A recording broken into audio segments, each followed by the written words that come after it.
ভালো ভালো।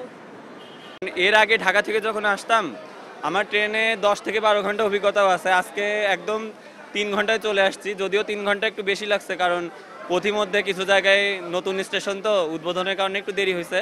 তবে ওভারঅল সব কিছু গুড এবং স্যাটিসফ্যাক্টরি আর কি। হচ্ছে 10 থেকে 12 ঘন্টা টাইম করে, সেখানে এই যে 3 ঘন্টা মধ্যে চলে আসা একটা মানে খুব ভালো একটা ব্যাপার। আর সেকেন্ডলি হচ্ছে যে যে মানে অপেক্ষা ছিল আমাদের খুলনা যশোর মানুষের, সেটা পূরণ হয়েছে। বাট আসলে আর একটা দরকার আমি প্রয়োজন মনে করতেছি। খুবই ভালো, আর অনেক তাড়াতাড়ি আসছি। আগে যেখানে 7 থেকে 8 ঘন্টা লাগতো সেখানে 3 ঘন্টারও কম। এটা আসলেই মানে হ্যাঁ আসলেই খুবই ভালো লাগছে। খুবই এক্সাইটিং, আর সব মিলে একেবারে খুব সুন্দর যাত্রাটা, আলহামদুলিল্লাহ। আমার ছেলে সূর্যের আজকে ওর অনুপ্রেরণায় ও নিজেই অনলাইনে টিকিট কাটছিল বলে আজকে আমরা ভ্রমণটা করতে পারছি। আমাদের এই প্রথম নড়াইল জেলার এই প্রথম ট্রেন এক্সপিরিয়েন্স হলো, মানে আসতে পারা এটা আমাদের একটা ঐতিহাসিক জার্নির মতন একটা বিষয়। অভিভূত, আনন্দিত এবং উৎফুল্লিত বটেই, অনেক এক্সাইটেড ছিলাম। ট্রেনে প্রথম যশোর আসা হইলো ঢাকা থেকে, তো অনেক দ্রুত আসলাম। নর্মালি যেই যাত্রাটা 6 ঘন্টা 7 ঘন্টার হয় সেটা 3.5 ঘন্টার মধ্যে মোটামুটি হয়ে গেছে।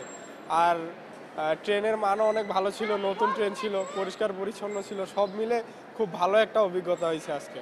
খুবই ভালো অনুভূতি। আমি খুবই এক্সাইটেড ছিলাম যে যশোর থেকে এরকম একটা ট্রেন চালু হবে, যে খুবই অল্প সময়ে আমরা ঢাকায় যেতে পারবো।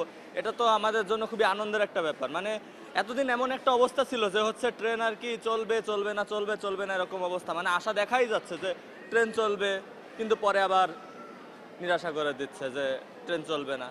মানে এরকম একটা পরিস্থিতি থেকে আর কি একটু জানে শান্তি পেলাম আর কি, যে আর কি এরকম ট্রেন চালু হচ্ছে, যে আমরা অল্প সময়ে ঢাকা যেতে পারবো নড়াইল দিয়ে। এই ট্রেনটা অত্যন্ত দ্রুতগতি সম্পন্ন একটি ট্রেন। আমি যখন জানালা থেকে একটু ফোনটা বের করছি ভিডিও করার জন্য, মানে তখন ট্রেনটার বাইরের স্পিডটা আসলে বোঝা যাচ্ছিল, কিন্তু যখন আমরা ট্রেনের ভিতরে বসেছিলাম তখন মনে হচ্ছিল না যে এত গতিতে যাচ্ছে। কিন্তু আমি চেক করার পরে দেখলাম যে ট্রেনটা প্রায় 90+ গতিতে যাচ্ছে। তো অসাধারণ একটি অভিজ্ঞতা ছিল আমার। আর এই ট্রেনটার আমি জানতাম না যে এই ট্রেনটা আজকে উদ্বোধন হচ্ছে, তো সেক্ষেত্রে স্টেশনে আমি আসছি, তো আসার পরে দেখি এই ট্রেনটা আজকেই উদ্বোধন। তো নতুন একটি ট্রেনে আসে, তো আমার অভিজ্ঞতা মানে আমি একটা ফার্স্ট জার্নি করলাম এই ট্রেনে, নতুন ট্রেনে। আমার যশোরেও ফার্স্ট টাইম আসা, তো অভিজ্ঞতা অসাধারণ ছিল, অনেক ভালো আছে। টিকিট আসলে আমার যেহেতু ইনস্ট্যান্ট আমি একটা ট্যুরে আসার পরিকল্পনা ছিল, আমি টিকিট কাটতে পারিনি, সেক্ষেত্রে টিটির কাছ থেকে আমি স্ট্যান্ডিং টিকিট কেটে নিয়েছি। তো সেক্ষেত্রে রেগুলার ভাড়া হচ্ছে 410 টাকা, আর আমরা যেহেতু স্ট্যান্ডিং টিকিট কেটেছি সেক্ষেত্রে আমাদের 250 টাকা করে লেগেছে।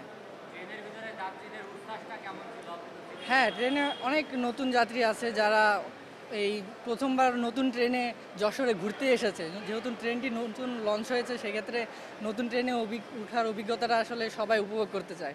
সেক্ষেত্রে সব নতুন যাত্রীরা ট্রেনে দেখলাম সবার মধ্যে ভালোই উচ্ছ্বাস হয়েছে।